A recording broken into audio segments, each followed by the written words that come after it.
name is Daniel Bushell. Class action lawsuits filed against cell phone manufacturers. Coming up. Insurers refuse public liability for cell phone use. The warning buried deep inside your mobile. And the next casualty catastrophe after tobacco and asbestos.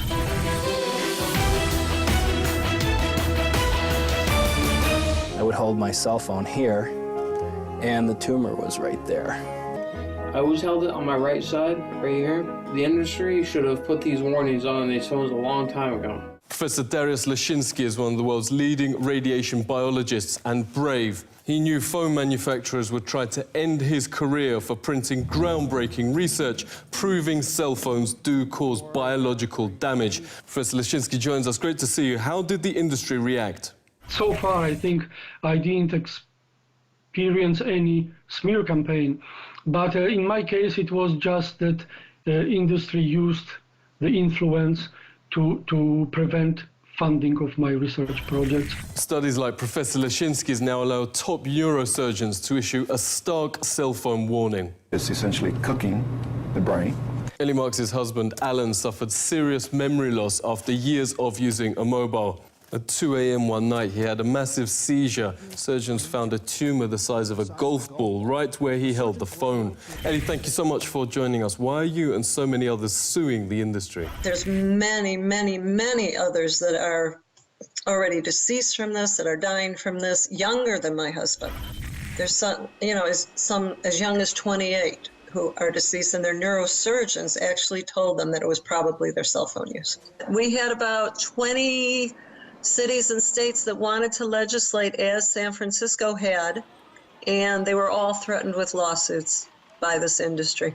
This is a photo of Brett Bocook's brain. The top quarter responsible for body balance has had to be removed after surgeons found this vast tumor right where he held the phone. A US national rowing champion, now he can barely move. Brett, great to speak to you. Tell us about the class action lawsuit against the phone industry. The only way you can really educate the public against big business is through lawsuits. That wasn't until the district attorneys in the United States sued and got involved and sued the cigarette industry that there was they had to pay millions and millions, hundreds of millions of dollars for public education as to the dangers of smoking.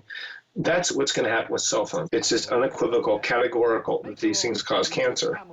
And it's also, they don't want you to know that. This is on the same trajectory as smoking, because if you look at smoking in the 60s, they had doctors coming on TV and on print saying, hey, smoke Marlboro or smoke this brand because it's good for your cough. And see how well Camels agree with your throat. Winston, America's best-selling, best-tasting filter cigarette. More dangerous for children because their skulls are a lot thinner.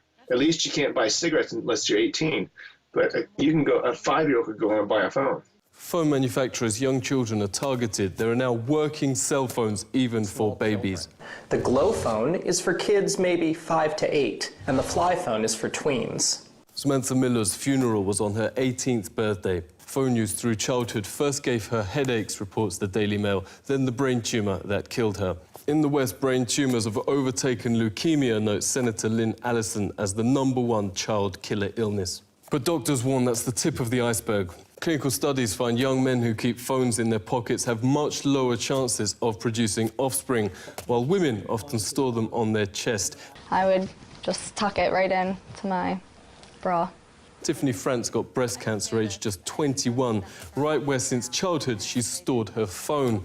These spots mark the areas of Donna James's cancer. Her doctors call this a new breed of distribution that exactly matches where women keep their phone. It's very unusual pattern where these multiple small cancers were confined to the upper inner aspect of the breast. And so I've never seen anything quite like this. This is a radiation detector in normal surroundings, around 30 microvolts a meter. Microwave ovens reach 800 microvolts. Wi-Fi routers use the same radiation technology. Loading a film on a tablet PC reaches 2,000.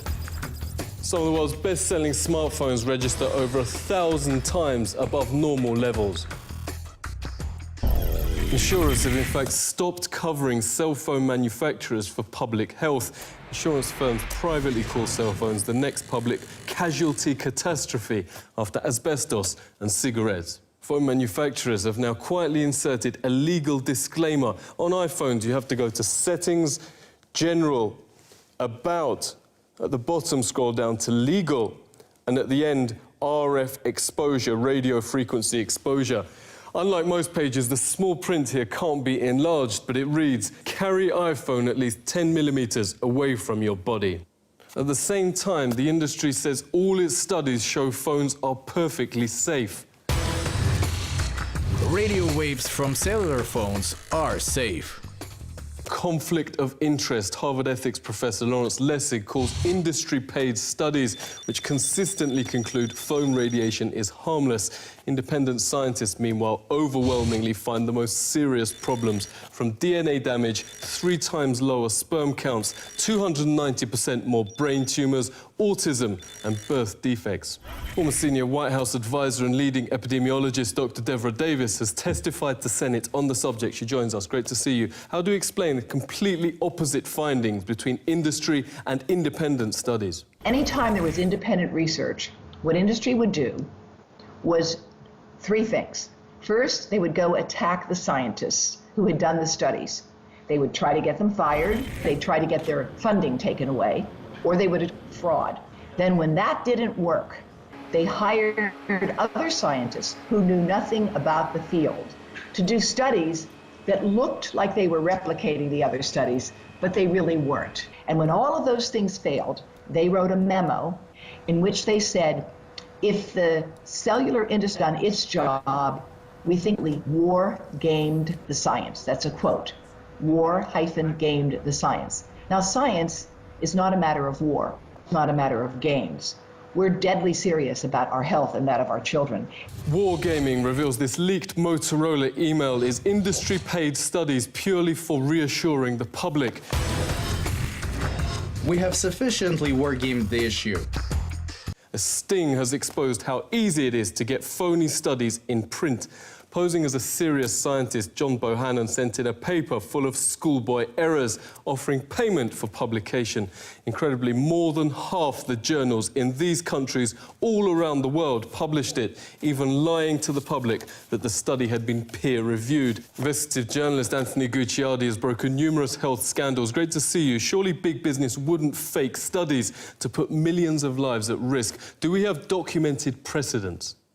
This is exactly like Eli Lilly, which in the 1980s knew that Prozac was leading to suicides and aggressive behavior, the exact opposite effect of what they wanted. They knew that in the 1980s after they conducted the research. They hid the research, and it wasn't exposed until 2005 from the BBC. But then they would have their corporate interests do studies and talk about how great it was. Now, of course, they're required to admit, yeah, the antidepressants do cause suicide, aggressive behavior. Pretty much every shooter is on them. When these cell phone companies are forced to admit, yeah, the cell phone radiation does cause brain tumors, you know, it does do all this, and they're already saying this in their manuals. So it's already coming out, but once the public is aware of this fact, it will be even worse. Depressants. It will be even worse than tobacco. We invited the powerful industry lobby CTIA to discuss the issues raised in this report. They sent this one-line refusal. Thank you for contacting us, but we will not be able to do this interview. The industry's most respected journalist is Dr. Louis Slessin, editor of Microwave News since 1981. Louis, great to speak to you. There seems to be a parallel universe, what the industry says and everyone else. The whole system is broken. People are not being told the truth. It's crazy. You know, it's easy to say we made a mistake on tobacco after we know that tobacco is killer. The point is to take action. Action's being taken outside the US. France is moving schools back from Wi-Fi to cabled internet. Countries from Germany to Israel and Finland are moving to stop cell phone sales to kids. But Obama just made industry chief lobbyist Thomas Wheeler head of the regulator itself, the FCC. A former administration official calls it another astonishing conflict of interest. So doctors who want parents at least informed of cell phone dangers to their kids say they aren't holding their breath. Seek truth from facts. This is the Truthseeker.